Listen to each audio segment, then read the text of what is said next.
Hello and welcome to Too Ugly for Radio, the podcast that the pioneers listened to. My name is Craig, and welcome to a very special episode where I am joined by Mona. How are you, Mona? Tired. Awake. Raring to go? Yes. Great. So, Mona, would you say you're a huge fan of the Transformers films? I knew this was going to be about Transformers. Why do you think I asked you to come on? No.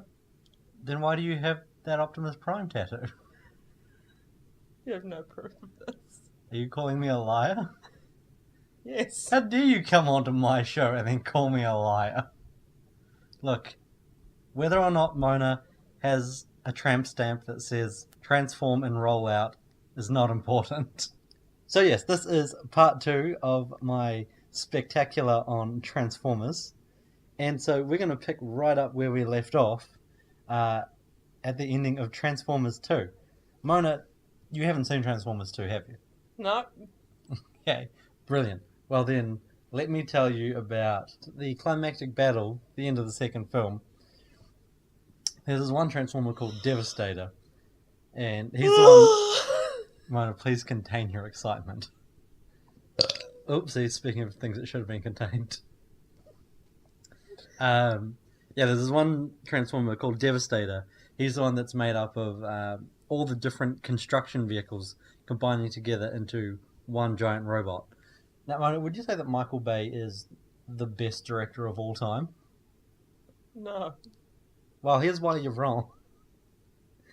So, at some stage during the production process, someone said to Michael Bay, wouldn't it be funny if he had two big wrecking balls for testicles? Oh, God. And Michael Bay said, that is so funny.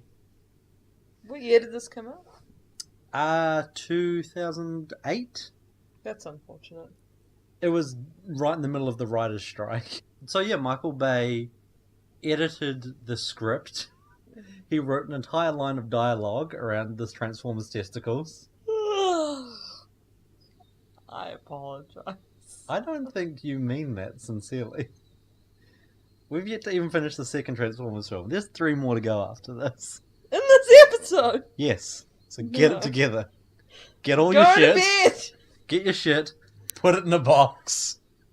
Take it down to the shit store. Put it in a shit museum. I don't care what you do with it. Just get it together. Okay. Get your shit together. No. This is not what Michael Bay worked so tirelessly for. But yeah, no, Michael Bay's a horrific director who ruins people's childhoods for the sakes of one-off jokes. Mm-hmm. I suppose it could be worse though, because in the original cartoon, there was a Transformer that turned into a crane who was named Erector. Actually, you know what? It couldn't have been worse. Remember how I told you this film was written during the writer's strike? Yes, I know how you told me this. Well, that shines through in this film because there's one Transformer that's brought to life. All Sam's kitchen appliances are brought to life by a Who's shard Sam? of the All-Spark Cube. Shia LaBeouf. Ah, let's just call him Shia, please. I have for the rest of the podcast. It was very, very out of continuity for me to call him Sam. His blender is brought to life, and it has a minigun for a penis. Why does it have a penis? Yeah, exactly. I mean, why does Devastator have testicles? Michael Bay thought it was funny. Fun fact, the producers refer to this robot as Dickbot the Blender Guy. I mean, that sounds like an accurate description from all the facts that I have. Yeah. I don't want to spoil the ending of this for you because... Why did you bring me on this podcast? Oh no, just the second movie in particular, because you and I are going to watch it together sometime. No. Yeah, we will. Spoiler alert. Optimus Prime combines with another Transformer. Was it the Combiner Wars? No. You're a huge fucking nerd for knowing that. I'm the nerd. I'm the nerd. Which one of us brought up Combiner Wars? Which one of us is looking at 3 Combiner Wars figures? Which one of us has a tramp stamp that says transform and roll out? You admitted I We could didn't play have this that. game all day long. You admitted I had that. I think I'm gonna burp. You already have so much to cut out. Maybe I can't be bothered. We'll see how I go. If you're hearing this, Craig was not bothered, and you should be disappointed in how little effort he puts into this podcast. Shut up. Just because it's true doesn't mean you have to say it. Yeah, Michael Bay decided he'll be faithful to the source material and have Optimus What Prime source combined. material? Just the Transformers stories in general. Okay, but what's the source material? The story? The comic? Are they comics? There's comics, there's cartoons. Is there books? Yeah, there's one or two. That's weird. Yeah. But a recurring theme is Transformers combining. But Michael Bay catastrophically misunderstood this and thought that in order for them to combine, he should kill one of them and just have Optimus Prime wear his corpse as a backpack. So did he not see the toy line Combiner Wars? Combiner Wars came out after this film. You fucking nerd. I knew that. I was just being a dick. Interesting though, since you've brought up the toy line, I will say I have the action figure of Optimus Prime with the corpse backpack. It's not in this room. Okay, I'm just looking for it. And also, you can buy an accessory kit for your Devastator action figure. Do you have a Devastator action figure? I do not. But you can buy an accessory kit that includes the Wrecking Ball testicles, just for that extra screen accuracy. Can you buy a Miley Cyrus figurine? I imagine so. I have an idea. Oh god. So the film ends with Optimus Prime going on a homicidal rampage. Wait, who dies? A lot of people. No, but who's on his back? I'm not telling you The because you're Bumblebee gonna as watch. Yeah, Bumblebee, who's in all the other films, Well, fucking died. Optimus Prime died and he's back. When so... did he die? I know when he died. I just said In- that you know this. Of the fourth film. Oh god, you've seen the fourth film. Yeah, and then he's like dead in the fifth film, and then he comes He's back. evil in the fifth film. Oh, yeah. Yeah, you don't have to die to become evil. No, he died in the cartoon, and I saw that in the Transformers Netflix episode. You fucking nerd. I love the toys that made us! Stop plugging other shows on my show. What? This show doesn't get enough views as it is. I don't need people then going off to Netflix and going, oh, I'll watch the toys that made us. Fuck off, plane that's flying past. I don't want to have to edit out the sounds of planes. I'm not happy. And this episode's only going to make me less happy. The reason it's cut into two parts is because I have a lot of rants to say. Optimus Prime goes on a homicidal rage. Mm-hmm. Like, just completely out of character, starts ripping off people's faces and arms. Megatron dies at the end of the third film. Yes, Megatron... That's what I was thinking of. yes, he does. He dies at the end of the third film. I haven't seen the third film, I just know that he was dead. I'm doing quotation marks because he wasn't really dead. He dies at the end of the first film. Oh, God. He's resurrected in the second film. Mm. Optimus Prime shoots off half his face. Spoiler alert for the third film. He dies in the third film as well. Well, that's what I said, so I spoiled it. Mona, spoiler warnings, please. You're so unprofessional. It's like you don't want to be here. No comment. Straight on to Transformers 3 then. Okay. Dark of the Moon. Can we talk about the name? What could you possibly have to say about the perfect title, Dark of the Moon? Dark what? I think it's supposed to reference Dark Side of the Moon. The Pink Floyd. No. See, there's a Decepticon ship on the dark side of the moon, Ah. but they can't call it Dark Side of the Moon because probably copyright with Pink Floyd. So instead we get Dark of the Moon, which just sounds grammatically incorrect. It sounds so wrong. Like, I don't know why they didn't just... Oh my god, you spelled Michael so badly in your notes, Craig. Don't look at my notes. Sometimes I get the A and the E the wrong way around. These notes were Craig put the L in between. These notes were for my eyes only, so I didn't really care about how anything was spelt. Anyway, like I was saying, I don't understand why they didn't just go with a different name. Do they go to the dark side of the moon? Yes. Oh, okay, I guess. Well, they go to the moon. Do they go to the dark of the moon? Like, What even is the dark of the moon? Makes exactly. No sense. So Yeah, they go to the moon. But You gotta have a dark of something. like, I think they go to the dark side of the moon because that's where the crashed ship is. Right.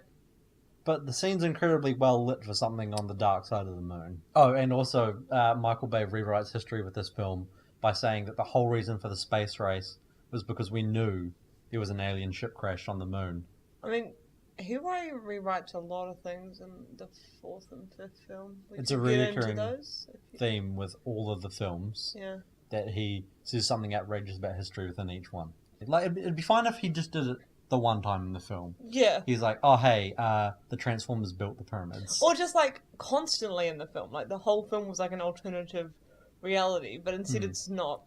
It's like some weird secretive. It's set in our world, but everything was done by the Transformers. Yeah, but we don't know. Yeah.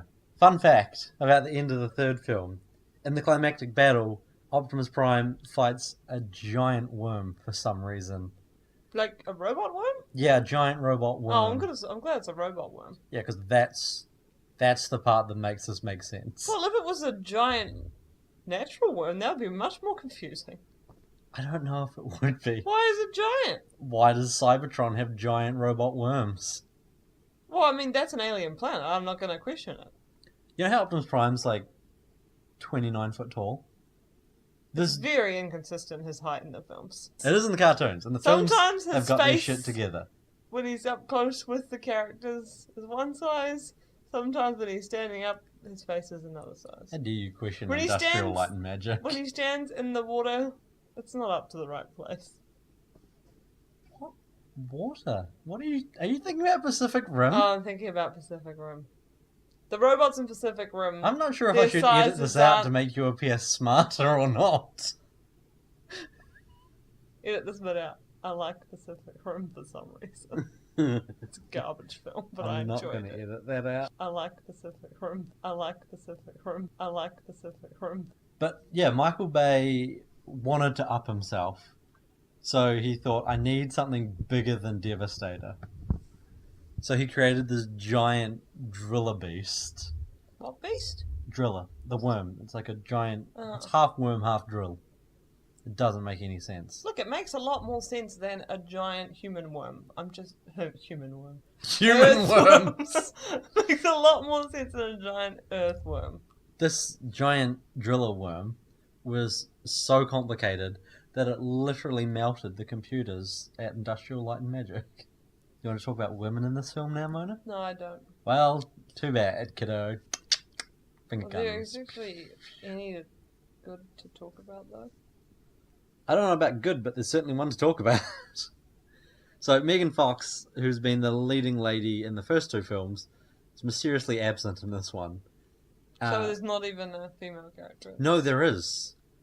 But it was supposed to be Megan Fox all along. She got fired. Ah. And they just haphazardly replaced her character with a Victoria's Secret model. Why'd she get fired? Well, Megan Fox compared working with Michael Bay to working with Adolf Hitler. And one of the executive producers on this film was Steven Spielberg, director of such films as Schindler's List. Hmm. He's got some strong feelings about Hitler, being Jewish himself. Yeah. So he told Michael Bay he should fire her on the spot. And that's exactly what he did. Hmm. Good on you, Michael Bay and Steven Spielberg, for sticking to your guns. Finger guns. But yeah, they just so haphazardly Which took her Victoria's out of the Secret model? film. Rosie Huntington-Whiteley. Don't know that one. No, why would you? It's a Victoria's Secret model. I Neither know of us. Kendall Jenner. I want to edit that out. I don't want Kardashians in this podcast. She's not a Kardashian, she's a Jenner. I don't really care, and quite frankly, that is more than enough talk about those trash people. And that's saying something, considering I'm talking at lengths about Michael Bay. Back to Victoria's Secret models. Can we just talk about the giant ad for Victoria's Secret in the fourth film? Yep, that's a thing that happened.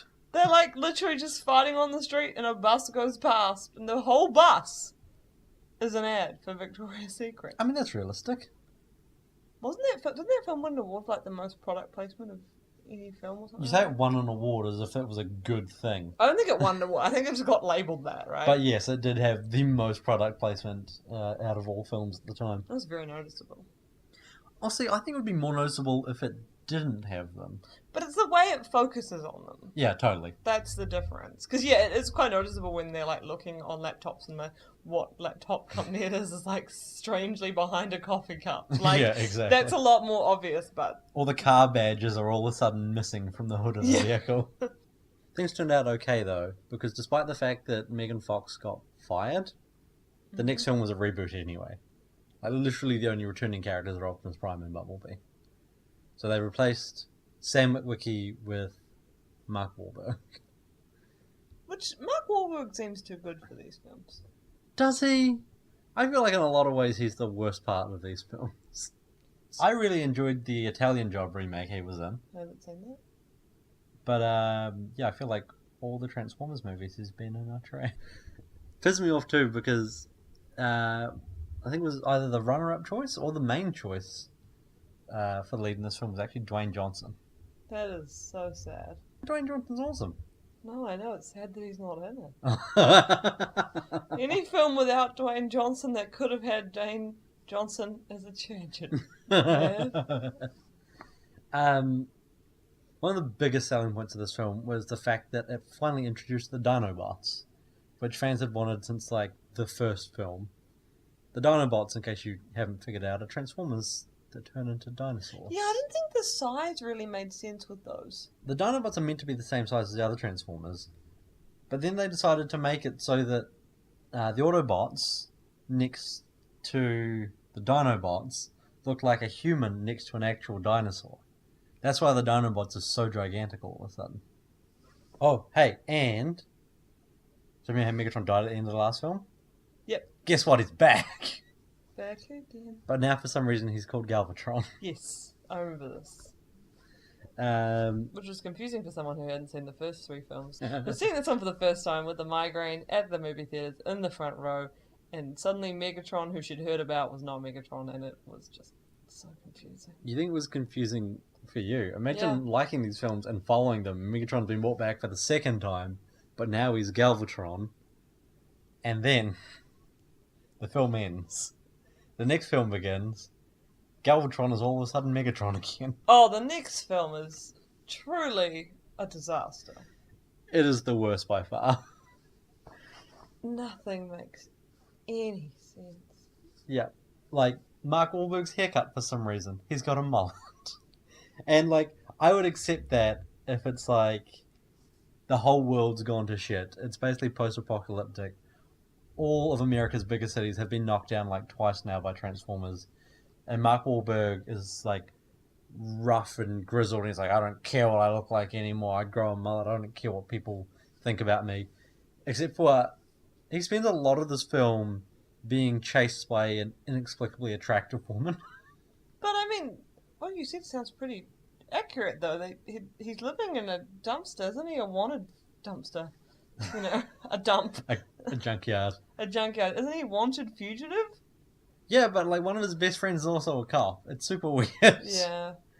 Like they even make a plot point about how attractive Mark Wahlberg is. Oh yeah, the lead woman's family. A bunch of old women sitting around drinking tea, and Mark Wahlberg walks in with the leading lady, and it's like, oh, he's handsome, isn't he? Are you two going to be married? God, I forgot about that. Such an extra layer of problematic. and speaking of the junkyard, that's when Mark Wahlberg is now hiding the Dinobots. Oh yeah, and now there's cute ones, so we can make toys. Now there's baby Dinobots inexplicably. How did they get there? Are the Dinobots reproducing? That's gonna be my next question. Like, that's not how Transformers do it. They're born from the Allspark. Oh, okay, that's gonna be my next question. Which the Allspark was destroyed at the end of the first film, and then again in the second one. How did it come back? There was just some shards of it left over, and they used them. Right. So how are these new baby dinosaurs being made? And yeah, you're right, they did it just to make toys, but they never made toys of the baby Dinobots. Like, up until this year, and they just come sold as a set with some other figures. But you would know that, because you love Transformers. and the Combiner Wars. Hmm. And the Dinobots, like these legendary warriors, these Knights of Cybertron from the last film, the huge plot point of the last movie, they're basically reduced to disobedient dogs in this film. They get into one fight with a ragtag bunch of Decepticons. They disappear, and that's it. They're never seen again for the rest of the film. But what about the three-headed dragon transformer? What about him? I'll tell you what about him. He looks shit. Is he a Dinobot? No. Is he He's- a Dragonbot? Close, his name's Dragon Storm. Is he three Transformers that transform into one dragon together? Oh, you raised such a good question. So, first to address the other one, is he a Dinobot? No. He is one of the Knights of the Round Table. That's right, because the Knights of the Round Table were actually Transformers. Oh, and humans, but Yeah. god, shoot me Michael now. Bay's gone from messing with our history to just adding myth and legend into it. Oh yeah, because there was the staff. Yeah, and Merlin. Yeah. Who was inexplicably played by Stanley Tucci, who was in the last film. And I thought they were going to say Stanley Tucci was the great descendant of Merlin, but it's never touched on. He just looks the exact same. How many Transformers is Dragonstorm? Well, I think he's like 7 or something. But then some of them get killed, but later on they're still all able to combine back together into the three-headed dragon. Right, so maybe the non-head ones get killed. No, because he still has 3 heads. Yeah, but if there were 7, 4 of them must not have been heads. Who bloody knows, mate? Who knows? You can buy an action figure of that one. Oh, It transforms into 2 robots. God. Oh man, that's where does the third head go? Well, if you have to know, like 2 of their arms, heads. Oh Yeah, god. stuff you should know. No, wait, the more you know, not stuff you should know. Don't go and listen to a different podcast. So the whole 4th film basically sets up that the Dinobots are like these great knights of Cybertron, and Optimus Prime is the final one, the last knight. Of the Round Table or of Cybertron? Here's the thing: Oh, there's another Round Table under the ocean. both and neither. So, like, it's all set up that Optimus Prime is Cybertron's last knight. Yep. Then you find out that the Knights of Cybertron are the Knights of the Round Table. Yeah. But it turns out Optimus Prime isn't the titular last knight. Do you know who is? Mark fucking Wahlberg. Oh, that's right. I forgot. How? Who? Because he gets this amulet, and the amulet can transform from an amulet to like a sword, and that makes Mark Wahlberg the last This knight. feels really stink because the one female character they have in this film, her whole plot line is that from generation to generation, the secret of the Transformers and the Knights of the Round Table is protected by her family. Yep. And then do they pass down the amulet? I feel like she should have been the last knight. It made so much more sense for her to be the last knight. Ugh. But then again, it also made so much more sense for Optimus Prime to be the last knight. These films make no sense. And that's why I'm just blistering through the last 3. What about when Earth turns out to be Cybertron? No, not Cybertron. Turns out to be Unicron. Unicron. And Called it. it was such a horrific decision that they are going to reboot the franchise Yeah, I now. heard. This upcoming movie, Bumblebee, Oh, it looks nice. is going to be yet another soft reboot. It's going to take place back in the 70s. Mm-hmm. So that basically they never have to address the fact that inside the core of the Earth is a giant robot. That's good. They're going to wipe it clean. It's a blank slate. Yeah. And we can forget all about these horrific films that Michael Bay has made. And look forward to some great new ones from Travis Knight, who directed Coraline. That's scary.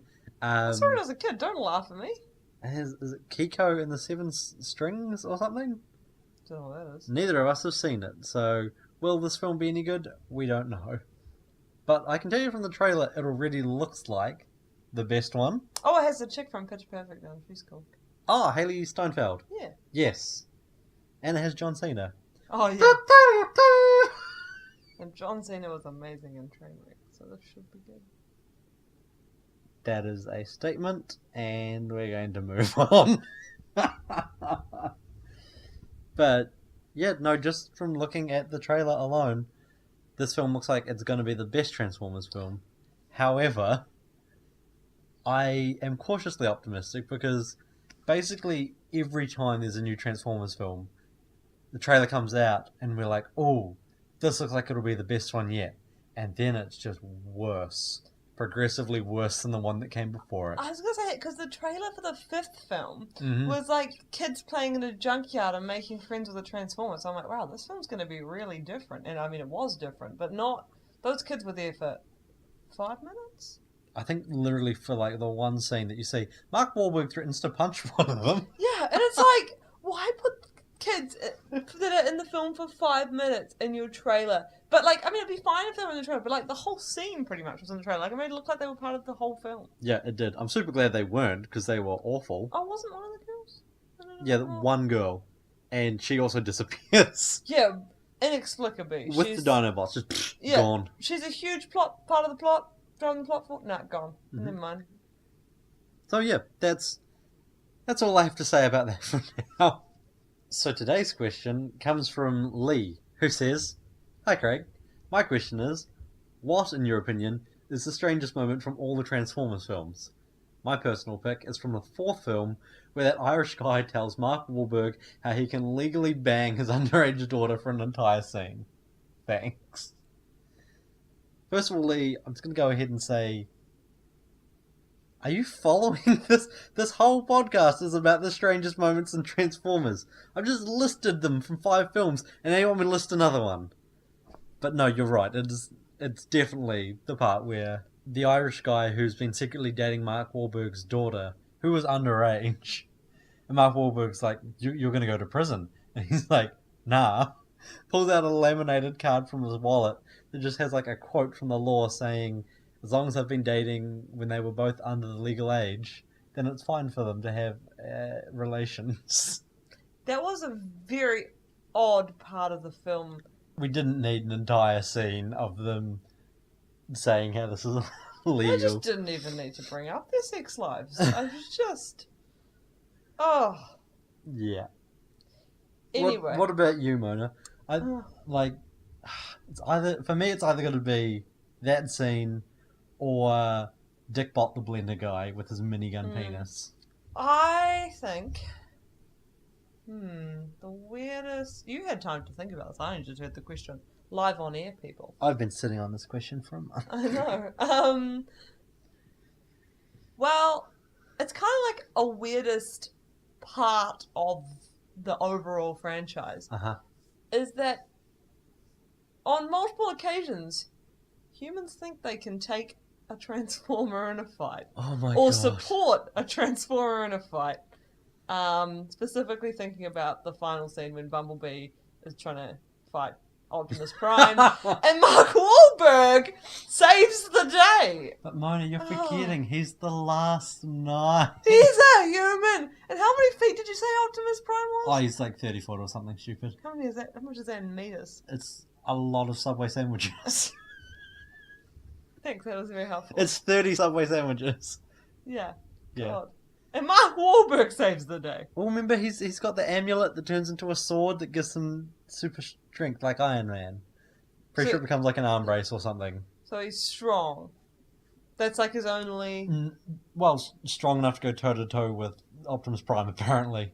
I disagree. I am glad these films are being erased.